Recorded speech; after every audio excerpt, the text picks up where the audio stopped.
Nou vriende, is 'n voorreg om vanmôre weer saam met u te kan wees. Die gebed van my hart is dat die Here ons harte sal rig na die waarheid van sy woord. Die opening van sy woord gee wysheid. Dit maak die eenvoudiges verstandig. Mag die Here ons ook seën terwyl ons vanmôre 'n bietjie gaan kyk na die tweede deel van ons gelykenis oor die ryk dwaas hier uit Lukas, die 12de hoofstuk. Voor ons daarby kom ons doen net 'n kort gebed saam. Hemelse Vader, baie dankie dat u 'n nuwe dag vir ons gegee het.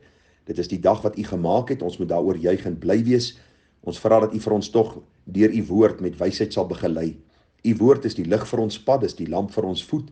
Ons vra dat u ons lewenspad sal verlig met die waarheid van u woord, sodat ons kan sien hoe ons lyk voor u, dat ons die regstellings kan maak deur die krag van u Heilige Gees, terwyl die kosbare bloed van Christus ons reinig van alle sonde. Help vir ons, Here, om ook uit die ryk dwaas se lewe te leer wat u vir ons wil leer, wat u vir ons in gedagte het, en mag ons lewens so inrig om u welbehaaglik te wees. Seën ons samesyn, ag Here, en mag die woorde van my mond en die oordeenkinge van my hart u welbehaaglik wees. Ons bid dit, Vader, in die naam van ons dierbare Here Jesus Christus, en ons bid dit in die kragvolle werking van u Gees met danksegging. Amen. Nou vriende, in hierdie tweede boodskap gaan ons vanmôre verder aangaan deur te kyk na wat gebeur hier in Lukas die 12de hoofstuk met die gelykenis van die ryk dwaas. U sal onthou, die konteks van hierdie gedeelte speel homself af met 'n man wat uit die skare gekom het en vir die Here Jesus gevra het en vir hom gesê het: Here, sê vir my broer dat hy die erfenis met my moet deel. Ek het vir u gesê, in die Joodse kultuur het dit so gewerk dat die oudste seun 2/3 van die erfporsie ontvang het, terwyl die ander kind of kinders dan die ander derde sou ontvang het. Hierdie jong man of hierdie man wat uit die skare met die Here praat, het alreeds sy deel van die erfporsie ontvang, maar hy was nie tevrede daarmee nie.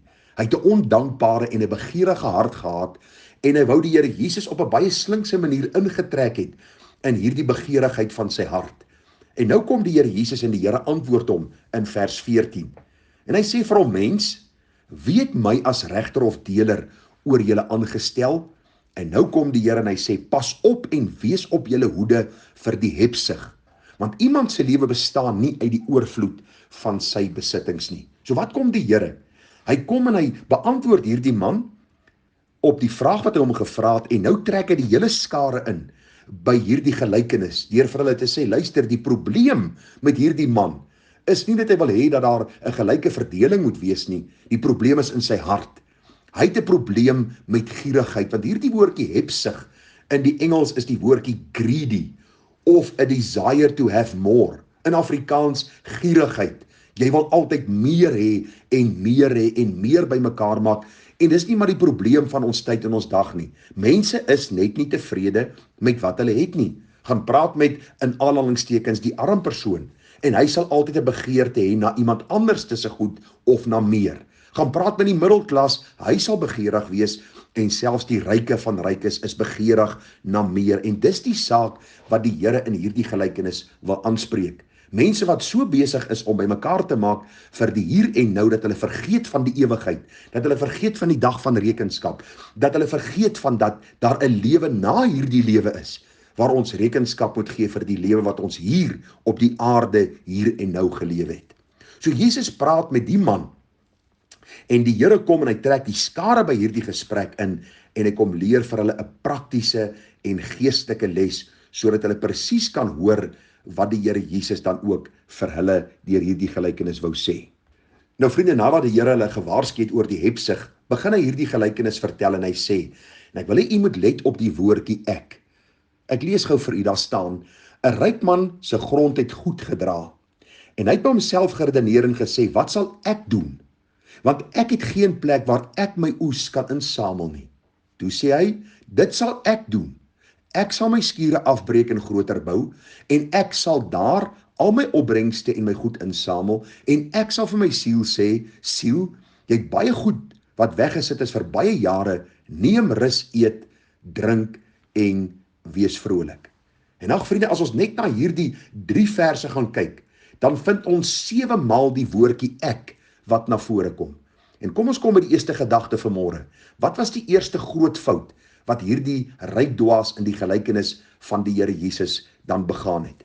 Die eerste groot fout wat ek raak gesien het in my navorsing en studie, is dat hy net aan homself gedink het. Vir u reeds gesê 7 maal in 3 verse lees jy die woordjie ek. Hy het by homself geredeneer en gesê, ek het geen plek vir my oes nie en dit sal ek doen, ek sal vir my skure bou en ek sal al my opbrengste daarin versamel en ek sal vir my siel sê, jy het baie goed wat jy weggesit het vir baie jare. U sien, daar was niemand anders in sy lewe belangriker as hy self nie. Sy bure, sy familie, sy vriende, armes, behoeftiges, sukkelendes, niemand anderste was in sy vizier gewees nie. Sy lewe het om homself gedraai, sy suksesse, sy genietinge, sy voorspoed, dit wat hy bymekaar gemaak het en hoe hy dit kan wegsit vir baie jare, en uit hierdie vertelling sien ons dat hy eintlik geen tyd vir ander mense gehad het nie. Sy hart vol hebsug en gierigheid het hom gedryf om altyd meer en meer bymekaar te maak, sodat hy 'n gemakliker lewe kan leef, en dit wat 'n mens baie dink aan die gelykenis daar in Lukas 16, waar gepraat word van die ryk man en Lazarus. U sal onthou, die Bybel sê dat die ryk man nie eers vir Lazarus van die broodkrummels gegee het wat van sy tafel geval het nie. Nou vriende, as ons na die Bybel kyk, dan sien ons dat hierdie ryk dwaas 'n geweldige groot fout begaan het. Die oomblik wanneer ons lewe leef vir onsself, as ons lewe inrig om die hier en nou vir ons so gemaklik as moontlik te maak en almal om ons basies uit te sluit van hierdie gemak, is ons besig om lynreg teen God se woord op te tree en gaan ons ook eendag daarvoor rekenskap gee. Want u sien, die Bybel sê vir ons in Matteus 22 vers 34 en verder, wat gaan oor die samevatting van die wet van die Here, sê die Here baie duidelik, ons moet die Here ons God lief hê, met ons hele hart, met ons hele siel, en met ons hele verstand, en dan ons naaste soos onsself. Die Here verwys terug na Eksodus 20, waar die 10 gebooie vir ons deurgegee word.